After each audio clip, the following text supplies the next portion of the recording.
Hi, we're back, and we are going to be talking about continuing education and the importance of continuing education after you leave with your degree. You'll want to keep up with your skills, and you'll gain ideas and networking opportunities. Continuing education is a really important aspect of your ongoing lifelong learning and teaching of dance.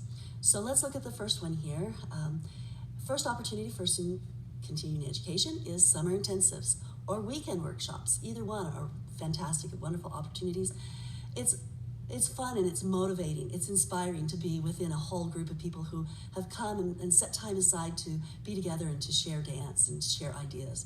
And you'll just find that you'll become much more motivated and be ready to go back out to teach. You can take a journal with you. It's a wonderful idea to have a journal. I would even say get a journal now and start writing down different things that you love, that you see in class that really resonate with you.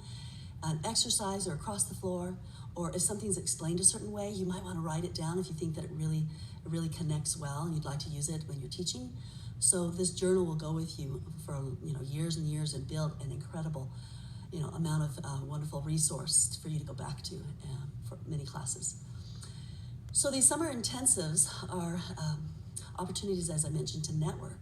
So from these summer intensives, you can get different contact information, maybe bring somebody into your studio or your school in a dance program in high school. And those are wonderful opportunities to see how people are working, get out there and see what's going on, the new things that are happening, and staying updated. But also to get your name out there. You'll find that you might find opportunities to go teach somewhere else or to do some choreography. So there's many wonderful things that come from summer intensives or weekend workshops. Let's look at magazines. There are a number of dance magazines that are out there that can really be beneficial for you and your studio or your teaching. Dance Teachers is the number one dance magazine that I think is really excellent for dance teachers. There are articles in these magazines that really address many different facets from owning a studio, running the studio, teaching different demographics, problems that may arise and how to tackle it, or how to get this best outcome in this situation, or how to find great production values, or there's just so much they're going to talk about. Every aspect of being a dance teacher you can find in this magazine.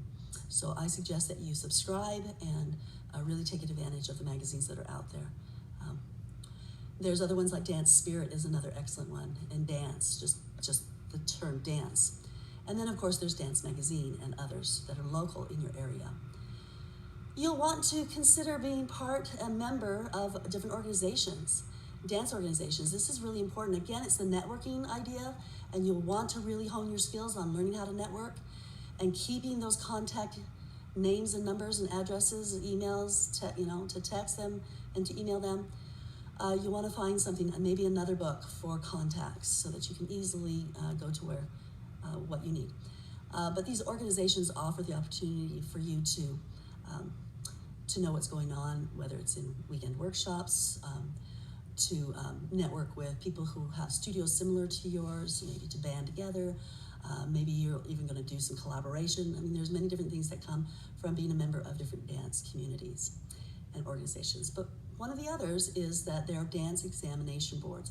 Whether you decide to implement some type of an examination in your studio or in your school program is up to you. I mean, I think there's some real benefits to having examinations, like a national or international examination with examiners coming in. That makes it very objective. So you're working for a very objective goal, and somebody else is coming in and making that evaluation. It takes the pressure off of you, and it becomes less personal. And students and parents really like that. It also gives a really fair assessment. The students are looking for that. But I would suggest really doing your homework and looking at the different examination boards and organizations out there and deciding what fits your needs best, okay? Be selective, do your research. Then, of course, there's opportunities to learn and grow and take class online. We're looking at, and of course, video education of dance, but now everything's online. And since COVID, we've really honed our skills at teaching dance online. We've learned how to do that as an industry. So I think you can, at your fingertips, go in and continue your education. The only thing is to get motivated. because it's so easy at home to just say, well, I'll do that later. I'll do that after I do this. And so you just procrastinate.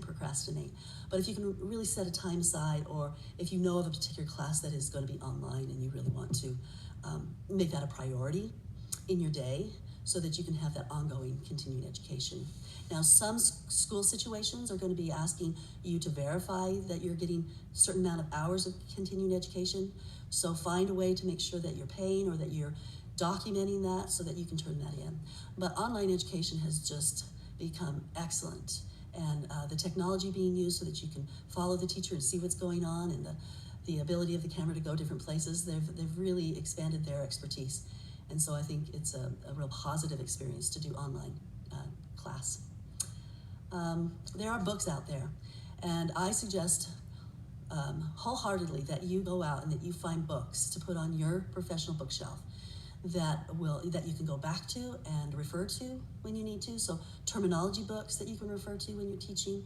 And then there's other books as well. Here I have a list of some very different books. One is the ABCs of Pre-Ballet, which is excellent for essential ballet building blocks. So if you're starting a new program and it's with little children and it's ballet, and there's books out there that will really guide you and help you.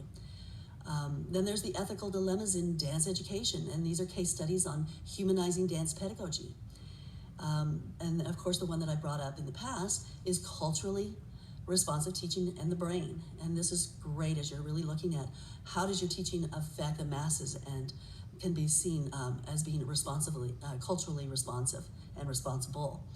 Then there's an older book that is wonderful. It's called Teaching Dance as Art in Education. And that's an excellent book as well. And there's many, many other books out there that I have on my bookshelves. So you'll want to create a library that you can respond to, that you can even, at times if you need to do some research, you can go to those books. They'll be right there. You may even want to loan out a book if you're talking about a certain situation, a concept, and you say, hey, I've got a book here. But you might be really careful about doing that. You want to make sure that whoever you loan a book out to, that they're very, very reliable, and you know that you're going to get it back, because that can be costly and frustrating if you don't. All right, then we've got social media. Social media is a must today. If you own a studio, you need to make sure that you have a media presence, that your studio is out there and being seen. People are looking to that on social media, not just the neighborhood studio, but you want to expand your impact and your imprint. What people see marketing-wise as far as you can, and bring people in. And social media will help you in many other ways too. The students love to be presented and be seen on social media, so it really adds incredible enthusiasm within your studio as well. So it's building morale. If you don't have the skills to do social media, then oftentimes you might find it in your student body. There might be somebody there who has some great skills, and you can look to them and ask them to help you out. But if not, I would say it's an important cost that you will want to go put on your budget, and make sure that you have somebody who is regularly updating social media and keeping it in the eye of your population, all the people that are around you, and to find as many people to like your page and to add you. So social media is really important as well in the whole continuing education and getting yourself out there and marketing yourself, okay? All right, have fun, take care.